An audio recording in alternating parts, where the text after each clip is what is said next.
she has got several guests that have also been President's Leadership Council members. But they have Wishes for Water, which is a nonprofit that was formed earlier this year. And it was formed by this President's Leadership Council group. Their mission is to provide sustainable water, a clean source of water for a rural school district in Zimbabwe. And since we've done some well water stuff in Africa before, in South Africa, we've got some folks that know a little bit about it, but we're excited to hear what you have to share with us. So with that, please welcome Brianna Pieper.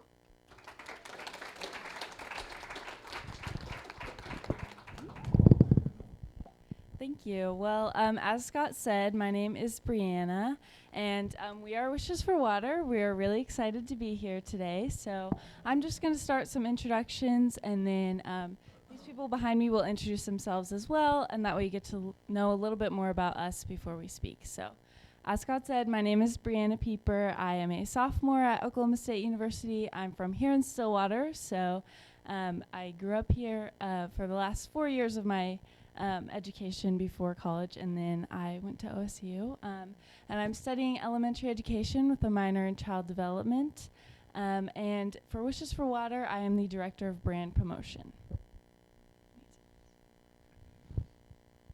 Hi everyone, my name is Lily Chavez. I am from Fort Worth, Texas. I'm a senior at OSU studying global studies and the Certificate of Ethical Leadership.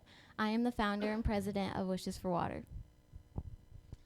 I am Branson Redman. I am a sophomore here at Oklahoma State University. I'm studying geology with a minor in oceanography. I'm from a small town down south called Antlers, Oklahoma. Yeah. And for Wishes for Water, I'm a director of public relations. Hi, my name is Sunrisa Bibo. I'm a junior at Oklahoma State. I'm a French major with a minor in global studies pre-law. I'm from Fort Gibson, Oklahoma. And for Wishes for Water, I am one of the directors of event management. Hi, I'm Parker Perry. I am a sophomore studying political science and biology with minors in law and legal studies and Spanish. I am from way out in the Panhandle, Keys, Oklahoma, and I am the director of community public relations and the director of financial research for Wishes for Water. So, as has already been said, we are Wishes for Water, right? Wishes for Water is a nonprofit started by students from Oklahoma State University. And as you can tell from our backgrounds, we come from pretty diverse areas around the state and around the country. We have diverse majors and we have diverse roles in Wishes for Water. But even though we're very different, we have one common goal, and that is to provide sustainable water sources in the Harongwe region of rural Zimbabwe. But why water? Well, we chose water because it is essential for survival. And not only is it essential for survival, it also influences many other aspects of life. And when we say water, we're talking about boreholes.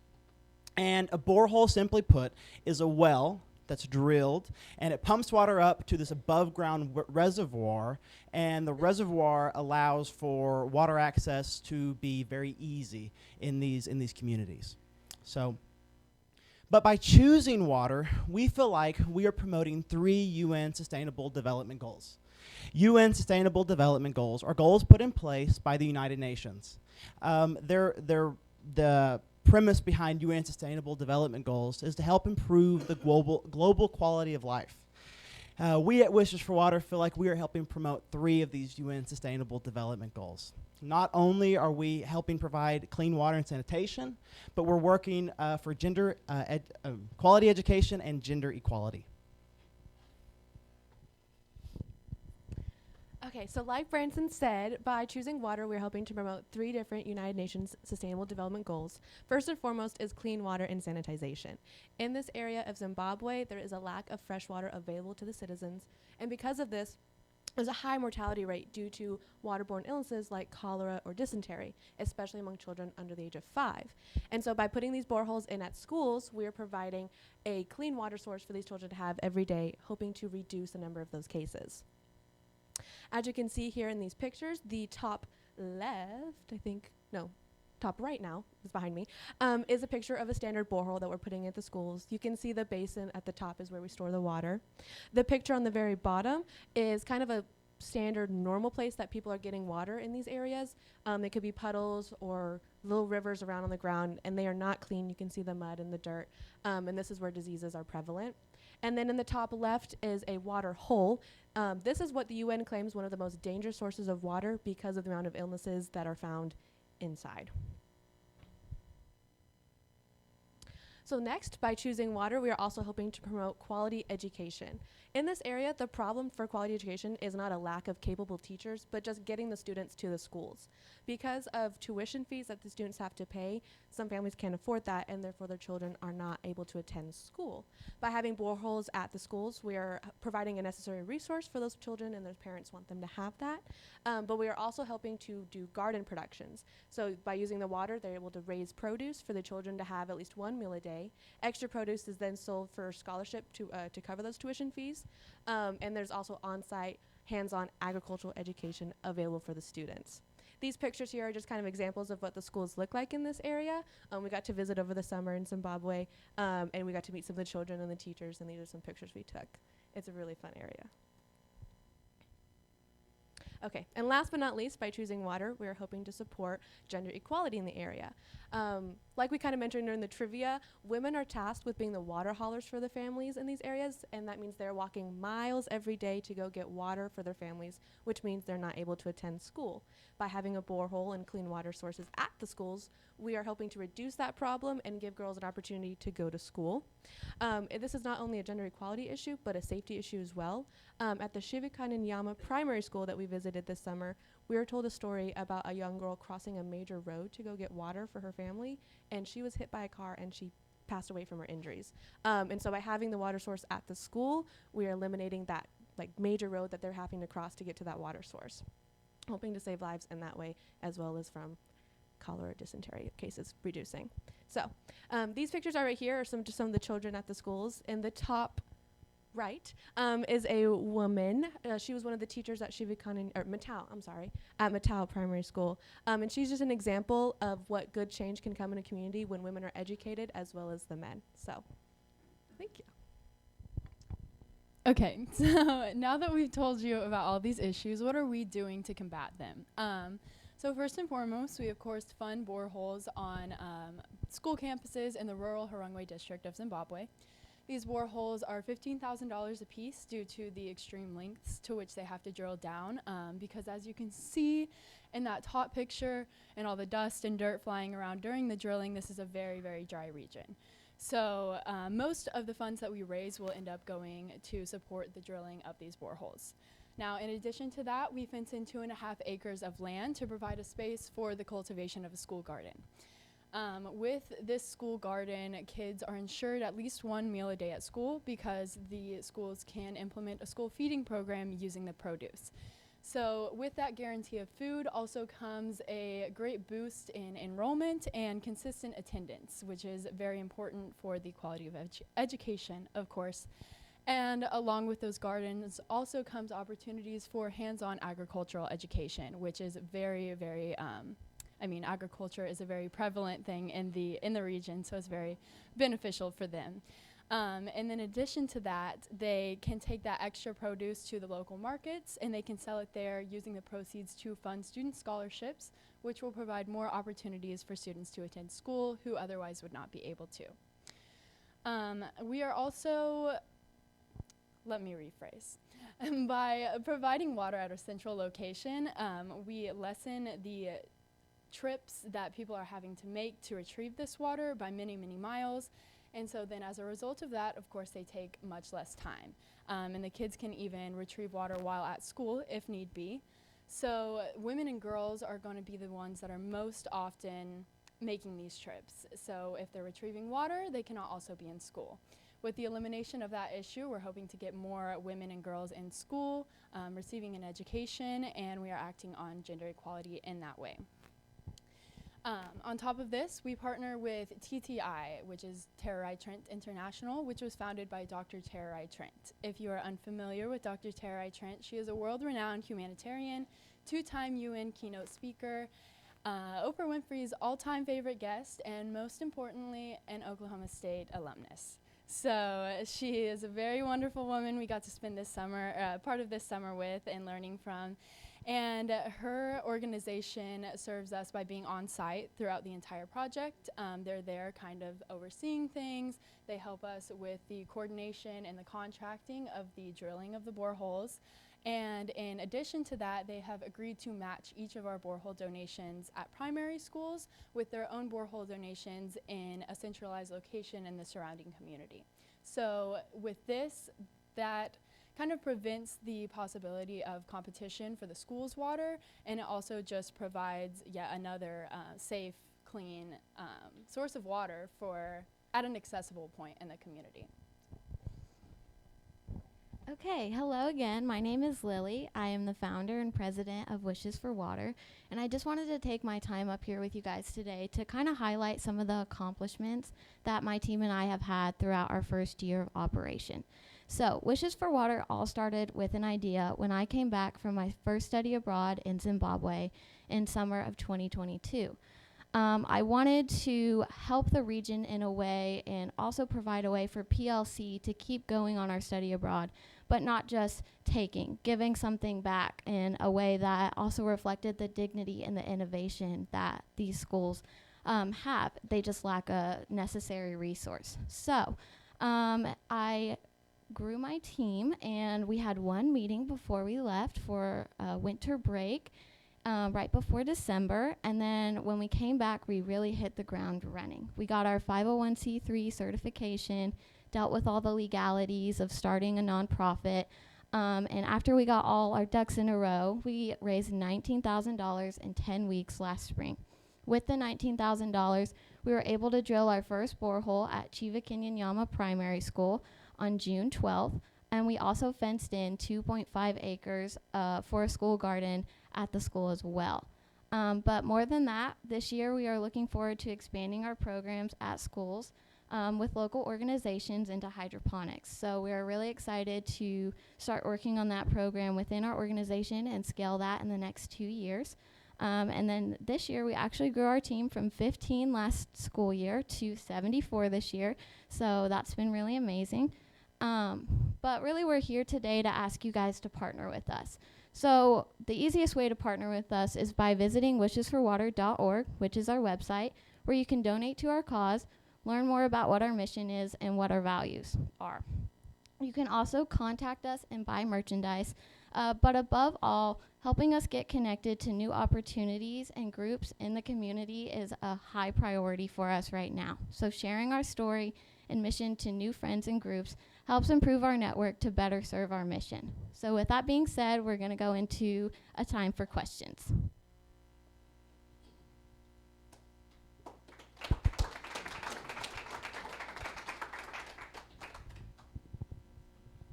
After the holes are bored and the casings put in, how do you get the water withdrawn? And is that included in the $15,000 per well? Or? Yes, sir. So the $50,000 goes to provide everything you could possibly need. And so it pays to charter a drilling company that drills the hole, the pump operation, and the reservoir. And it pays to fence in the 2.5 acres that the reservoir will go to support. So yeah, so the pump is included in that, and that's how we work that. Yeah. Are the pumps electric? Are they gas powered or Solar powered. solar powered? Yeah, electricity is kind of scarce in the rural regions, and so we found that solar power works the best. And that's all that's all covered under the 15 per well. That's Yes, sir. amazing.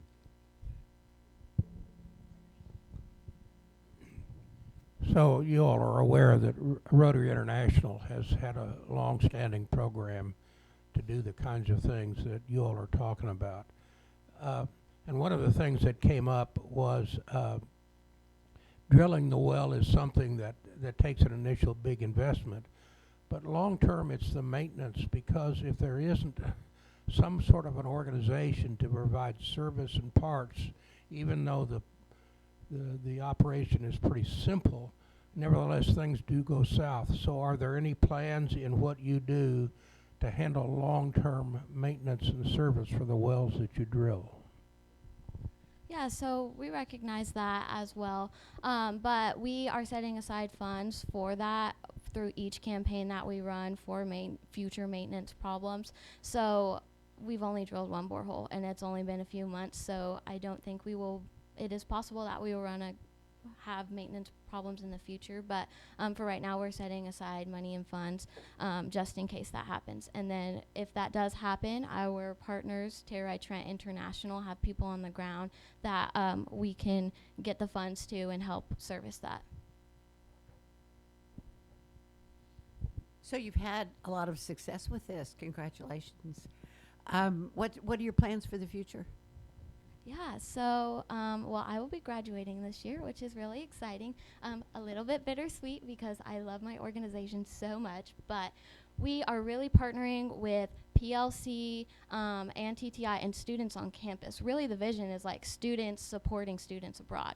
So it's a really cool opportunity. And so once I graduate, we have a board of directors that will be rotating through the classes coming through. We're hoping to scale our borehole drillings to be larger because we hopefully will be raising more money in the future.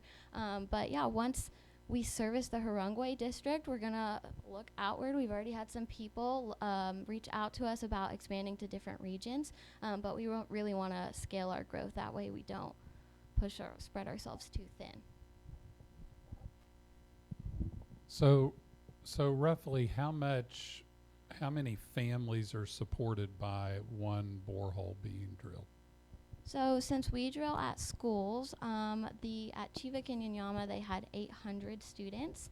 I don't necessarily know how many families in particular with like siblings and whatnot, but we do know that once a borehole is present at a school, that children will come from long distances just to attend that school because they will get that resource. So it's serving 800 children right now, but it's going to serve even more, and we're tracking that attendance to see that growth within the next year.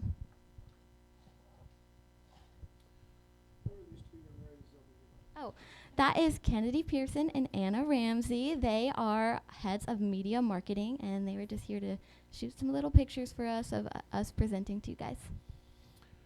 Sorry, James is going to get a fine, I guess, right? Hey, so I was curious. You may have stated it. That's my sub-responsibility, right? So you may have stated it, and I apologize if you did. This is a terrific, resume builder, by the way, to have what you're doing on your resume for your future employment. But do you all take a stipend, or does it just go towards your travel? Just talk a little bit about the overhead and how that's used, because obviously you guys are investing a lot of time. Okay, so actually everybody up here is volunteer. Nobody gets paid anything. So we really do everything out of we are here to serve. So, but with traveling, most of us are in PLC. They give us a stipend if we go on the study abroad. I went the year before, and actually PLC paid for me to go again as the TA. So that's how it's been working right now, but we do hope to have different trips in the future. So Wishes for Water hopes that we will be able to financially support that. Lily, I think this is a great attestament to what study abroad can do for a college student. I'm just curious, how many of you, was this your first study abroad? Which ones? Raise your hand. Who was it their first study abroad? Oh my gosh, and you went to Zimbabwe? Go y'all.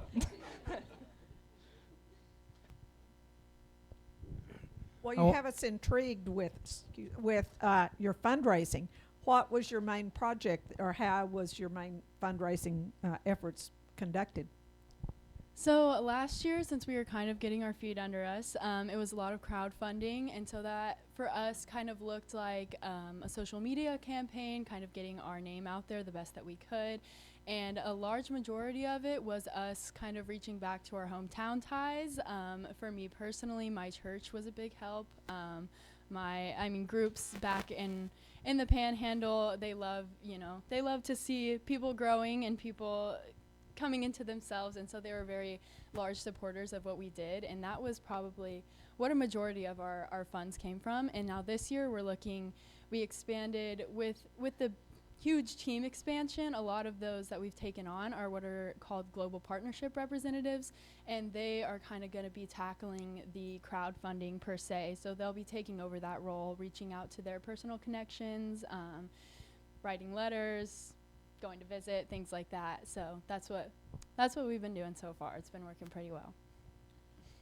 So you all are to be congratulated for a project like this. It's a massive undertaking to do it at scale. I want to recommend a book in case you haven't heard.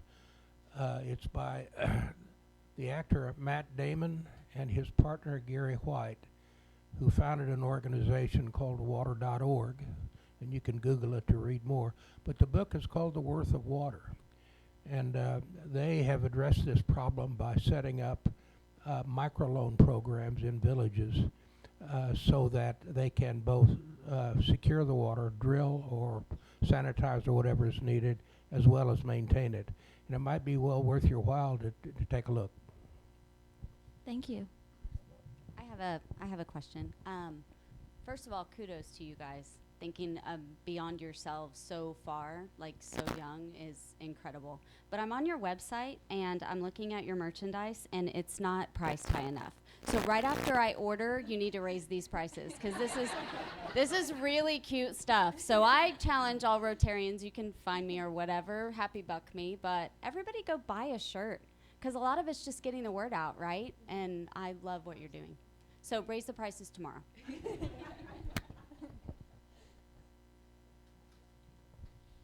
else?